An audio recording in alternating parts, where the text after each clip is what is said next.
Teachers, let me ask you something. When was the last time someone fully understood what your day looked like? Like actually, not the version they see from outside, not the version that ends at 3:00, not the version where summers make everything balanced and manageable and fine. The real version, the one that starts before the students arrive and end long after the building goes dark. The one that includes the student who knocked at your door at 7:15 with something kind of heavy on their heart that had nothing to do with the lesson, or the parent email that required 4 drafts before hitting send, or the lesson plan that you wrote at 11:00 last night because you knew that what you had wasn't going to teach them. So when was the last time someone saw all of that and said, thank you? Welcome to Show Me the Math Receipts. I am Asali Smith, founder of Number Navigators, and this week, the entire week, isn't going to be about research and frameworks and instructional strategies. This week is going to be about educators who show up every single day for students who need them more than they will ever say out loud. This is Teacher Appreciation Week, and we're going to spend it the way it deserves to be spent, with the full truth about what teaching costs, what it gives, and who it produces when it's done with genuine care. And today we're going to start with a man who understood something most teachers spend years trying to figure out, a man who made a group of high school students actually run toward his math classroom every single morning. His name was Mr. Chambers. So let's get into it. The truth about teaching. Here's something I want to name before we get into the story. Teaching is the only profession I know where you're expected to be a content expert, a developmental psychologist, a social worker, a crisis counselor, a data analyst, a curriculum designer, a family liaison, a technology specialist, and just an all-around inspirational human being, all before lunch, on the same salary, in the same room, with 28 children, different children, who bring different versions of their lives through the door each morning. And the expectations have not stayed the same over the years. They've multiplied. Think about a classroom. Think about what a classroom looked like 30 years ago. A chalkboard, a textbook, a relatively predictable set of needs, a teaching day that was demanding, because it's always been demanding, but the one that operated with a certain set of boundaries. Now think about what it looks like now, today. Digital platforms, students arriving with trauma that previous generations of teachers were never really trained to address. A global pandemic that rewrote the rules of what school even meant. And then we have to have that shift, and it kept revising that shift. And those accountability systems that measure teachers by test scores, while simultaneously asking them to address all the social and emotional needs of every child in their care. So through all of it, through every shift, every mandate, every new initiative, teachers showed up. They adapted. They learned new systems while teaching in old buildings with insufficient resources.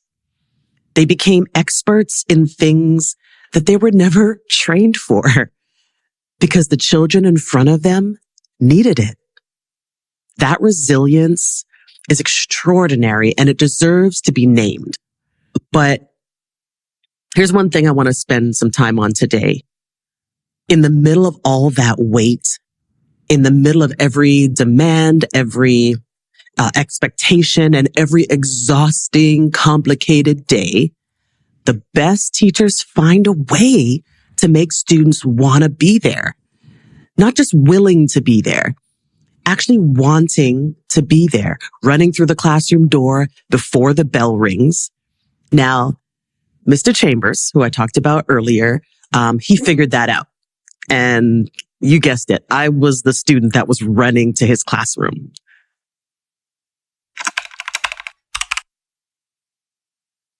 Now, when we think about Mr. Chambers, he was my 10th grade mathematics teacher. I was born and raised in Canada, so we didn't have course-specific classes. They were like for the whole grade. And so for mathematics, it was just 10th grade mathematics. He was also my volleyball coach. And if you've ever had a teacher who was also a coach, you know something about them immediately.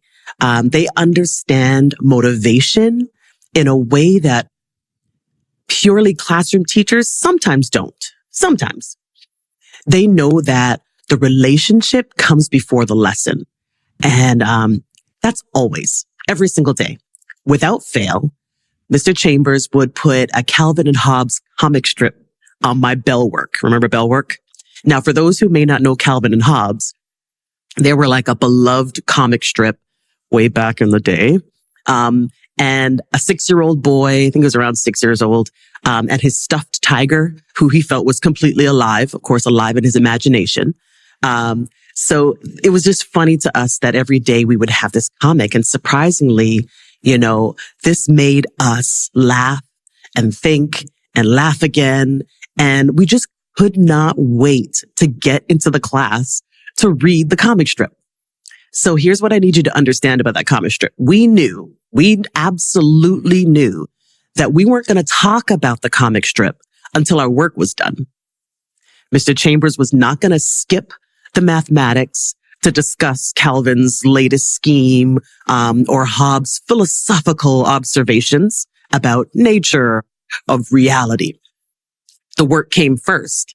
It always came first. But the comic strip was a promise, a daily promise that said, I see you. I know you're a human being and you are a student. I know you need something to look forward to, and I'm going to give it to you every single morning without ever making you ask. Now, I want to tell you something about how that lesson from Mr. Chambers lives in this podcast. Because today, it doesn't just live in my memory. It actually lives in every single episode of Show Me the Math Receipts, which you will see, you know, in our days to come. You've probably noticed that on my social media pages that I put in some math jokes. It's not a throwaway. It's not an afterthought. I intentionally put in math jokes because I want to say to the listener what Mr. Chambers was saying to us every morning. I see you. You're a human being, and this doesn't just have to be heavy all the time. And here's what makes it kind of even more meaningful. Those jokes that you hear, that little boy that you see, that's my son. That's my youngest son, my 9-year-old son, who is my in-house joke teller. And then you probably heard, the theme music that was made by my 15-year-old son, but we'll get there. We'll get there.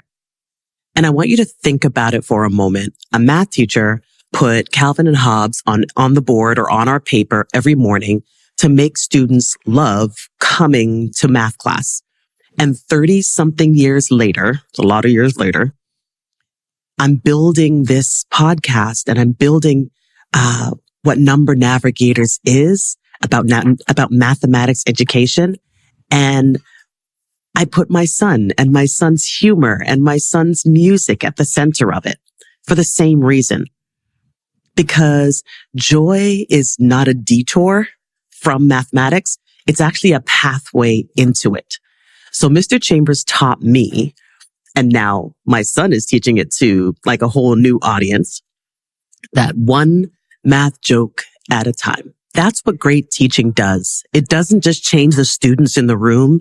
It travels forward through careers and conversations and podcasts and 9-year-old joke tellers and 15-year-old producers into a future that teachers never even knew they were building, right?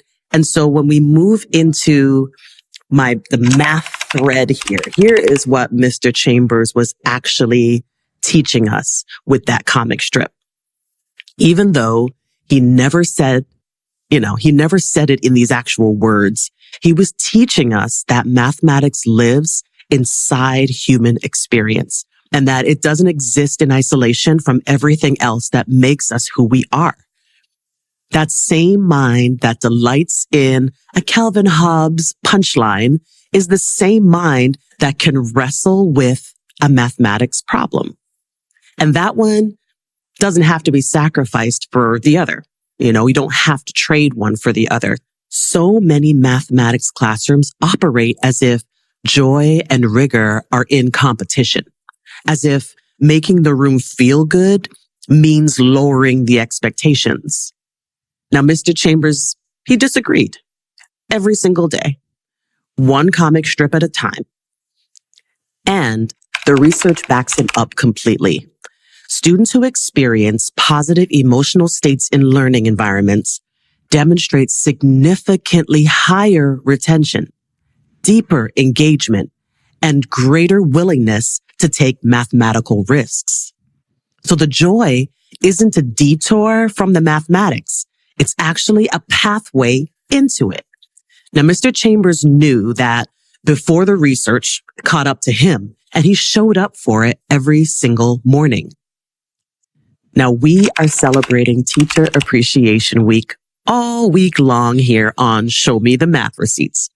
And every single day this week, I'm going to give away a couple things.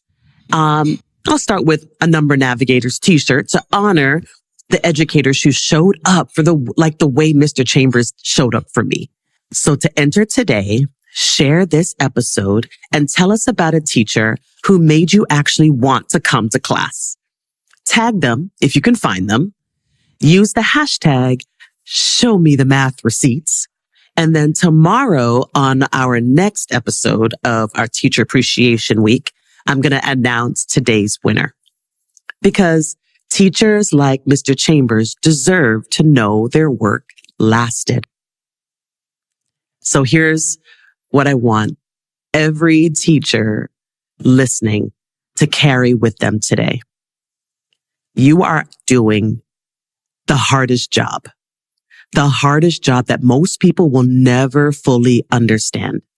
And somewhere in the middle of all of that, in the middle of all the demands and the weight and the days that cost you something real, you have the power to be someone's Mr. Chambers, to put something on bell work that makes a student run towards your door instead of away from it. To say, without ever saying it out loud, I see you. You are a human being, and this room is glad that you are here. That is not a small thing. That's the whole thing. So come back tomorrow. We'll have more to celebrate, and we're going to celebrate a second grade teacher whose compassion I am still learning from. Again, my name is Asali Smith. This is Show Me the Math Receipts. And until next time, teach boldly, protect student thinking, and always keep your math receipts. It's time for Math Joke of the Day. What is a math teacher's favorite music? Algorithm and blues. Ba-dum-bum-ching.